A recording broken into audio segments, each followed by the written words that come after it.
सभी भाई बहनों को मेरी तरफ से हाथ जोड़कर राम राम। यदि ये मेरी वीडियो पसंद आए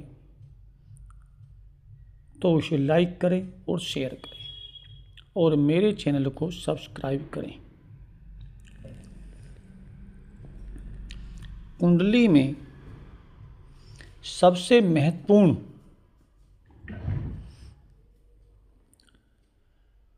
मैं आज ऋण दोष बताने जा रहा हूँ। सबसे महत्वपूर्ण जो कुंडली के अंदर शुक्र का ऋण दोष, जिसको बोलते हैं स्त्री ऋण दोष। तो शुक्र किसका कारक है? पत्नी का, स्त्री का। और उस पर दोष लगना यानी कि शुक्र का स्त्री ऋण दोष। शुक्र का दोष या स्त्री ऋण दोष एक ही बात है।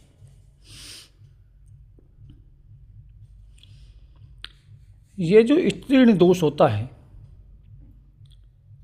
पहले मैं इसकी आपको पहचान बताता हूँ। आप कैसे पहचानें कि हमारी कुंडली में स्त्री ऋण दोष या शुक्र का ऋण दोष है?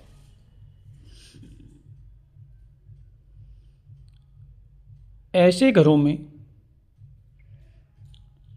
वंश में वृद्धि रुक जाती है। ऐसे घरों में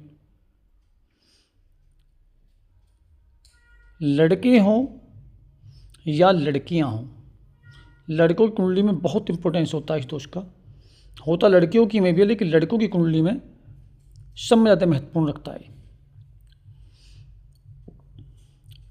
ऐसे लड़कों की घरों में जो भी बच्चे होते हैं उनकी शादियां नहीं होती। शादियां हो गई तो शादी होने के बाद टूट जाएगी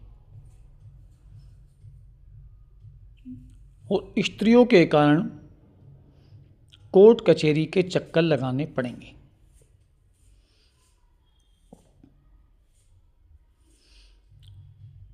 स्त्री आपका कभी भी, अगर आपके शादी भी नहीं टूटी और आप एक घर में रह भी गए, तो आप पूरी जिंदगी एक छत के नीचे भी रहते हुए एक नहीं रह बन पाओगे।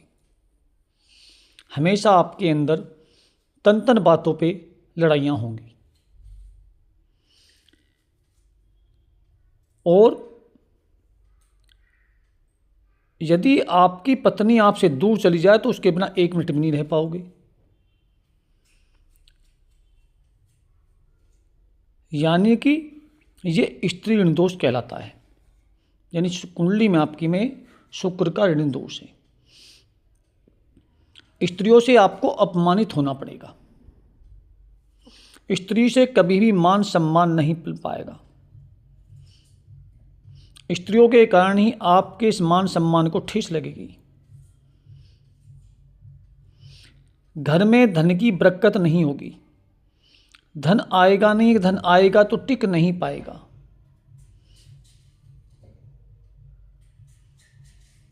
अब ये बनता कैसे है कुंडली में?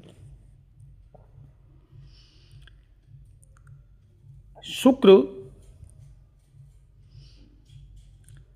यदि किसी भी पाप ग्रह के साथ बैठा हो या फिर ये पाप कर्तरी योग में हो,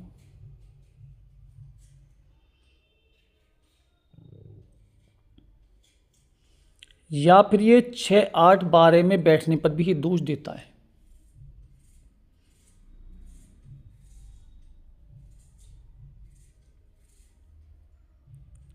या फिर ये शुक्र राहु के साथ बैठकर, ये शुक्र राहु के नक्षत्र में बैठा हो, केतु के नक्षत्र में बैठा हो, शनि के नक्षत्र में बैठा हो। राहु केतु के नक्षत्र में बैठने पर बहुत अधिक प्रबल ये ऋण दोष देता है। अष्टम भाव में बैठकर भी ये अच्छा फल नहीं देता। पाप कर्तरी योग में आकर भी शुक्र का ऋण दोष लगता है।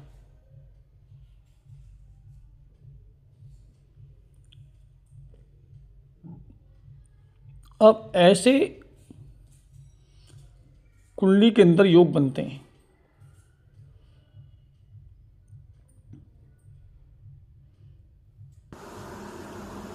शुक्र जो है जिस जिस चीज़ का कारक होता है उसमें भी ये कमी लाता है। जब ऋण दोष लगता है, जैसे आपकी सुंदरता में कमी ला सकता है, आप यानी कि आपके अंदर कामना अधिक जागृत हो सकती है, या बिल्कुल कामना होगी नहीं, और यही तो इतनी जागृत होगी कि आप अपनी बॉडी का भी ध्यान नहीं रखेंगे, यानी कि अपने शरीर का ध्यान नहीं रखेंगे, इतनी कामना जागृत हो सकती है। अवैध संबंध बहुत बन सकते हैं आपके। अब चलो ये मान लिया आपकी कुंडली में स्त्री ऋण दोष लग गया या शुक्र का ऋण दोष लग गया। अब इससे दूर बचने के उपाय क्या हैं? जिन व्यक्तियों की कुंडलियों में स्त्री ऋण दोष है या शुक्र का ऋण दोष है, वर्ष में एक बार 100 गायों को चारा खिलाएं। ये जब तक आपकी ज़िंदगी है, जब तक आपको करते रहना है। आप समझें कि 1 साल में मैंने कर लिया, 2 साल कर लिया तो ये हट जाएगा, नहीं हटेगा। नहीं तो आपको 7 पीढ़ी तक ये परेशान करेगा। तो 100 गायों को एक वर्ष में एक बार चारा अवश्य दें। बीच बीच में जाते रहें वो नहीं, लेकिन वर्ष में एक बार 100 गायों को चारा अवश्य देना है। जितनी भी विधवा स्त्री हैं या बुजुर्ग स्त्री हैं, उनका बहुत मान सम्मान करें। अपनी पत्नी की बहुत ज़्यादा सेवा करें, पत्नी की इज्जत बनाए रखें। अब आपके मन में क्वेश्चन गएगा कि पत्नी अगर मान लो उल्टा बोलती हो तो पति कैसे इज्जत बनाएगा? नहीं, आपकी पत्नी आपको कितना भी इज्जत खराब करे, इस दोष को ख़त्म करने के लिए आपको पत्नी की सेवा करनी है।